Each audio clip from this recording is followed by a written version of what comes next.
It's a pleasure to introduce Ben Elias from the University of Oregon. He'll talk about diagonalizing the foot twist braid finite characteristic.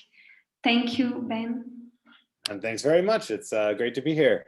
So I'll be talking about joint work with Matt Hogenkamp and Torga Jensen. Most of what I talk about will be with Matt, and then I'll end with the stuff with Torga. I like to have an excuse to talk about categorical diagonalization for a while. And the finite characteristic stuff is just to be able to say something new that hasn't been in a previous talk.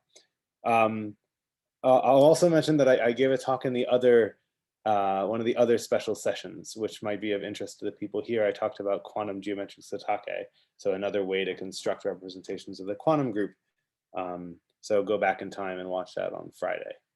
Okay, well, back to the point at hand. So I kind of assumed that one of the major themes of this session was going to be braid groups acting on algebraic objects, because people like to talk about braidings and interesting things going on with Hopf algebras. And I read this before I got to see any of the talks. In fact, I didn't get to see all the talks on Friday because I had to do childcare. So I'm sorry about that. I missed some good ones. Well, so when you've got the braid group acting, you've got perhaps the group algebra of the braid group. And so you also have the center of the braid group acting, which is generated usually by the full twist. So the full twist is the half twist squared. And it's central in the braid group. It generates the center of the braid group. And when you're acting algebraically, so that you can do linear algebra, one of the most important things you do with the center of an algebra is try to diagonalize it. Try to look at spectrum. Think about this as being like the Cartan subalgebra of your braid group. So to give you an example where this plays a role in representation theory, suppose that you start with the standard representation of quantum GLN. And so you have a braid group action on the nth tensor power of this representation, and this representation factors through a quotient of the group algebra of the braid group, namely the Heck algebra on n strands.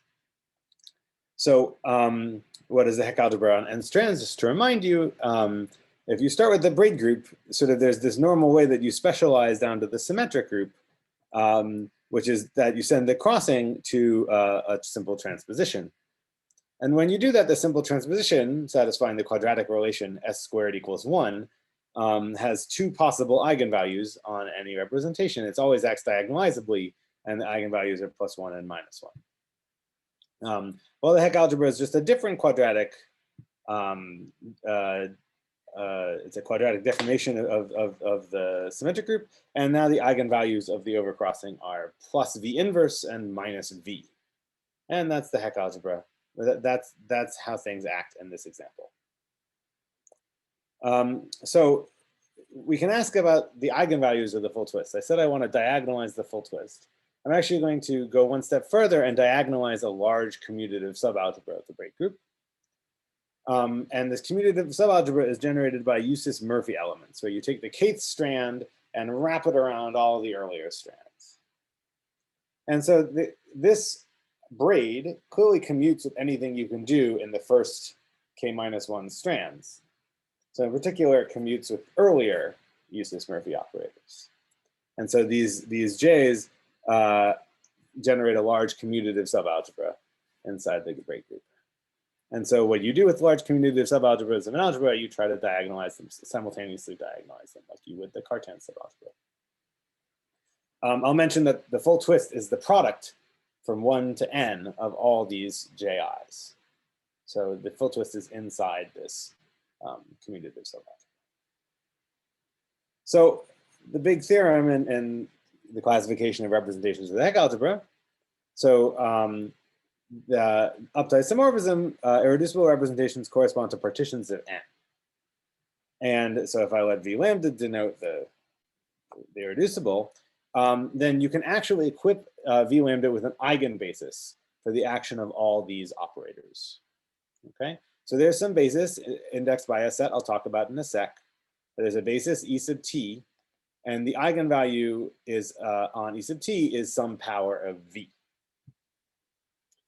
V being our quantum parameter. So how does this work? So you have a partition of n, And inside your partition, each box can be assigned a content based on which diagonal it's on.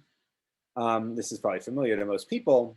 A standard Young tableau, an element of this set, is a way to number the boxes in a nice increasing way. And the sort of content of the tooth box here, it's on the first diagonal. So the content of the tooth box is 1. So the eigenvalue should be 2 times 1, or v squared. And so the eigenvalue of the second uses-Murphy operator is v squared. The third box is content -1. So the eigenvalue of J3 is v to the -2. So as I said, the full twist is the product of all of these things. And so the product acts by the product of all of these things, which is going to be v to the twice the content of all the boxes. And it doesn't matter how you label them, the sum of the contents will always add up to the same thing. So full twist acts by a scalar on this irreducible representation, like you expect an element of the center to act on an irreducible representation. All right. So this is just one example of the braid group acting on a vector space and looking at its spectrum, but this is something that should be done in general.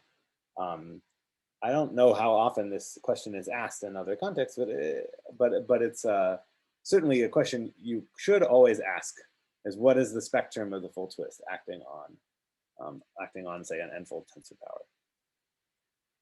So another general idea from algebra is that everything that you do should appear somewhere inside the regular representation.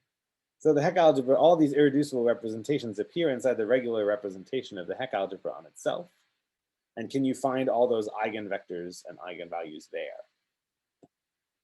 The answer is, of course, yes, but let me talk about the relationship with the Cauchy-Lustig basis. So Cauchy-Lustig defined this wonderful basis of the Heck algebra. I won't tell you anything about it except to say that it's awesome and is pretty hard to compute, except in small examples.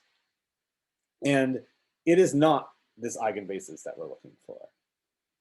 It is not an eigenbasis for the full twist, but at least the full twist acts on it upper triangularly with all the expected eigenvalues appearing on the diagonal. So in some sense, it's good enough for understanding the spectral theory of the full twist. So let me just tell you the results here. So some people will be familiar with the Robinson-Shenstedt correspondence, which is a bijection between permutations on one hand and sort of pairs of standard tableau of the same shape lambda on the other hand.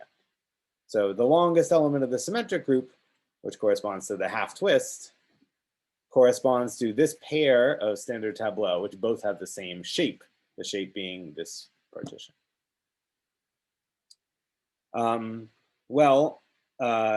Instead of indexing this basis by elements of the symmetric group, I'm going to now index it by pairs of standard Young tableau. And the statement is that if you look at, so one statement, the sort of cell theory, what I'm about to describe as the essence is the first part of cell theory.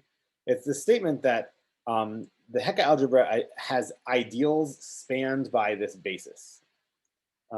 So if you look at the span of all these elements where the partition is smaller than a given partition in the dominance order, these form an ideal. And then you can look at subquotients of this filtration and ask how you act on subquotients. These are called cell modules. And so a theorem of Graham tells you that the half twist will act on sort of in the associated graded. It will act on BPQ and send it to BP check Q up to some sort of eigenvalue. And just to fill in some of the details here, P check is the Schutzenberger involution on standard Young tableau. That's a complicated thing. I won't even get into that. And C, if X was the content of all the boxes, then C is the column number of the boxes. These will play a role in just a sec. Anyway, the implication for the full twist, which is the square of the half twist, is that these Cauchy-Lustig basis elements are actually eigenvectors, because the Schutzenberger involution is involution. So they're actually eigenvectors modulo lower terms. And in fact, these cell modules give you a realization of these irreducible representations. So if you fix a given Q and what P vary, this is a copy of this irreducible representation. Any questions about that? So the Heck algebra may not be your bread and butter, it's my bread and butter, but I'm trying to get to a point here, and this point should be a little bit more generally interesting. So I care about categorical quantum symmetries, that is, actions of the braid group on categories. So to each braid, you have a functor, an endofunctor of a category. This is a different sort of thing than what most people here are used to, I imagine. You're used to a braided category rather than some sort of two-categorical version of a braiding. But this is what happens, what I am interested in. So there's a categorification of the Heck algebra called the Heck category. And you have these complexes of objects where tensoring with these complexes gives you an action of the braid group by functors. And I'm going to talk about what it means to categorically diagonalize the full twist. That's going to be the topic of this talk. So I don't know how much that will matter to people, although a lot of the actual things, categories people like to work with, like representations of quantum groups and representations of quantum groups at roots of unity, are really being categorified these days and also have braid group actions. So there might be some overlap in interest. So as I was saying, categorical quantum group actions also have a categorical braid group action, which was studied in some sense by these four authors, if you're interested in sort of like eigenvalues, eigenvectors of the full twist. So what is a categorical eigenvalue? We all know what an eigenvalue of a linear operator acting on a vector space is. What is an eigenvalue of a functor acting on a category? It's the kind of thing that the mojo that this audience probably likes. So before you have a linear operator, now you've got a functor. Before you have an eigenvalue, and in the example I gave you, the eigenvalue is something like a sine times a power of v. Well, normally in categorification, you categorify the quantum parameter with a grading shift. And sines are typically categorified with homological shifts. So that the natural categorification of this scalar might be the scalar functor, which is the monoidal identity with a grading shift and a homological shift. This is sort of your natural categorical eigenvalue. It's a nice sort of central operator inside your category. Ben?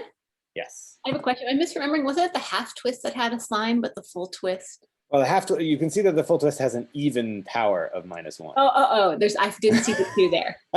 Tricky. Thank you. Yes. That sign is invisible, but is very visible in the categorification. So yeah, got it.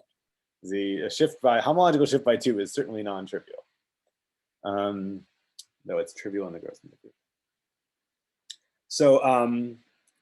So before, an eigenvector would be an element which is acted on by this simple formula.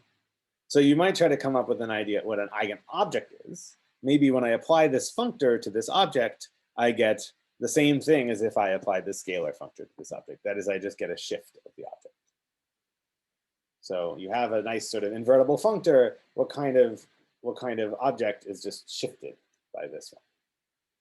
I think in one of the previous talks there was a scalar, an invertible thing which acted trivially on a non-invertible thing, and that would be an example. So, but isomorphisms are structure and not properties. So you shouldn't just state that there exists such an isomorphism. You should try to pin down this isomorphism in a functorial way. So a functorial way to pin down this isomorphism might be a natural transformation between these two functors, which becomes an isomorphism on this object. And that's going to be the definition that I use. So an eigenmap, this is something completely new, perhaps, it is a natural transformation from the scalar functor to the functor which is acting. And M is an eigenobject for this eigenmap.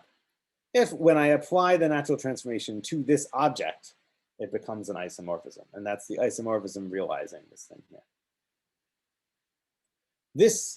So if this categorifies an operator and this categorifies a scalar, its eigenvalue, then this thing is the relationship between the operator and its eigenvalue. It's not something that makes sense in linear algebra, but it does make sense as soon as you categorify linear. So one nice feature of eigenmaps and studying eigenobjects rather than this weaker notion from before is that eigenobjects form a nice category. So the set of all eigenobjects actually is a nice triangulated subcategory of the category you're acting on, which is like a categorification of an eigenspace. And why tensor between the f and the m in the I'm using tensor for the action of a functor, just because in the examples that I'm working with, I really have a monoidal category and I'm just acting by internal tensor product. That's I see, okay. Mm-hmm. So I can think about, you know, like when you're doing linear algebra, you're usually actually working within an algebra, the algebra of endomorphisms of V, and you're doing everything inside that algebra. I'm thinking of working inside a monoidal category. Mm-hmm. Okay. Good question. So instead of, before in linear algebra, instead of saying, oh, you're an eigenvector if f of m is equal to lambda m, sort of a completely stupidly equivalent thing to say is that this operator f minus lambda kills your object m.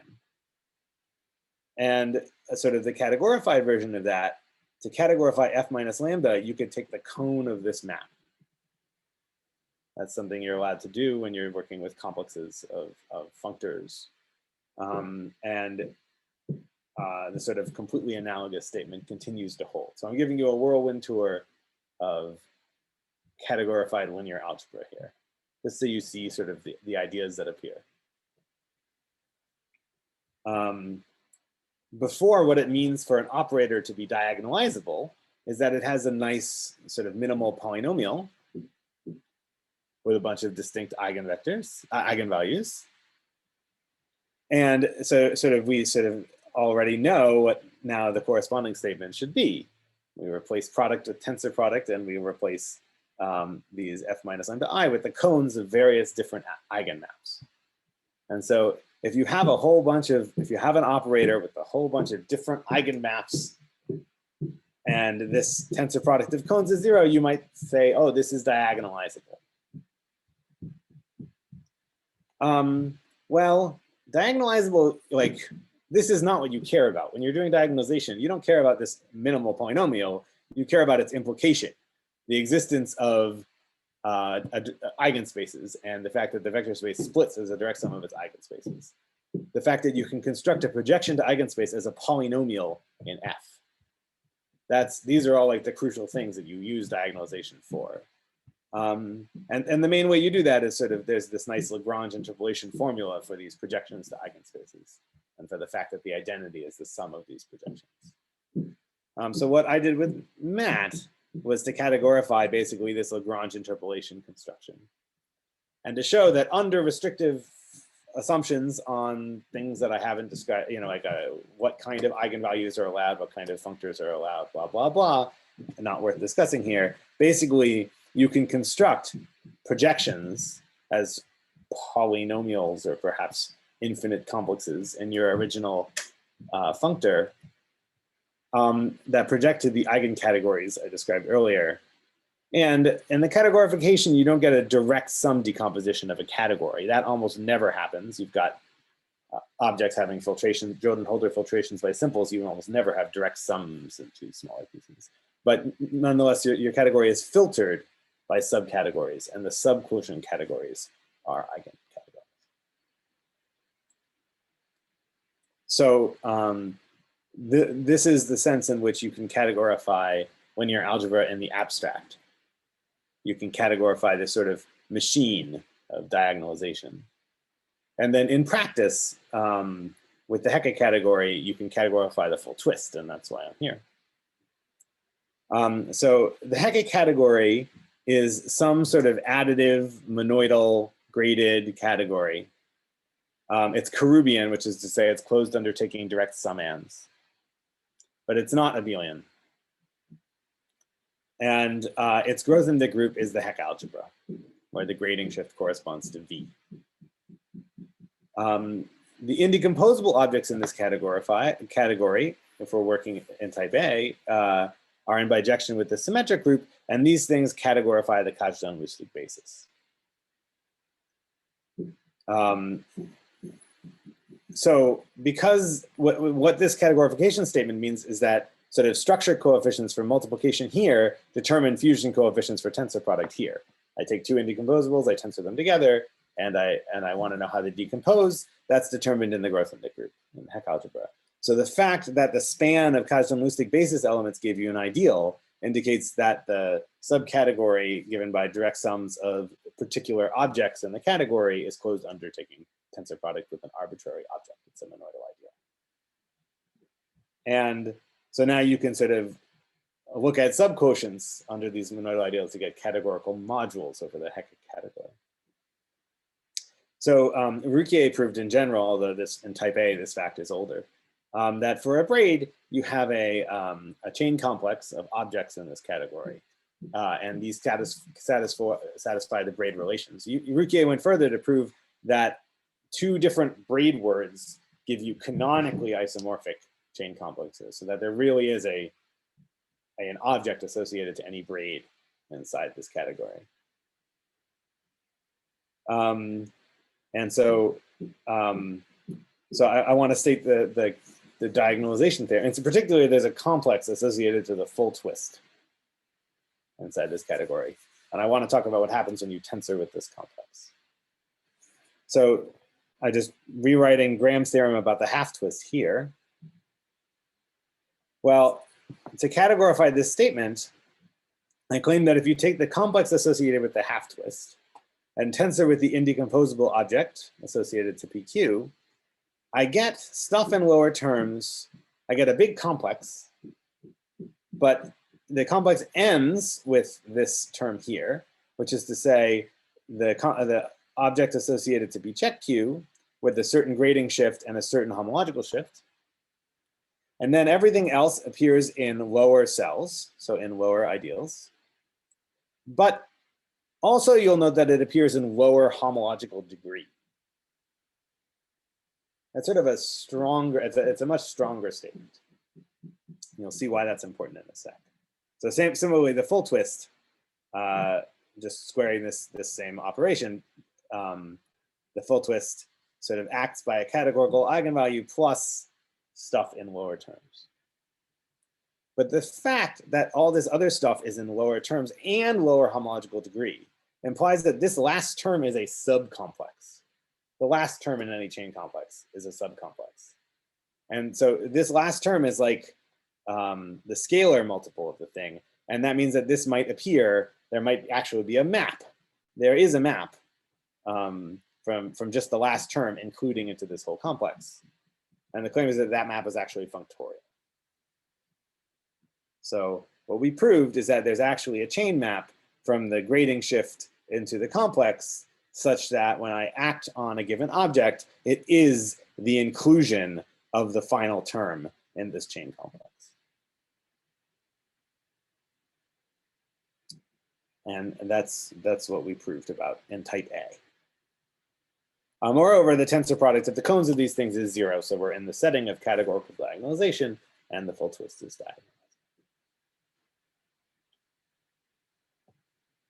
So I guess the takeaway is that when you've got a categorical grade group, you should see if the full twist is diagonalizable, and if it gives you a nice filtration of your category. Perhaps if this filtration is by monoidal ideals, if you're inside a monoidal category. So this is a good thing you should do.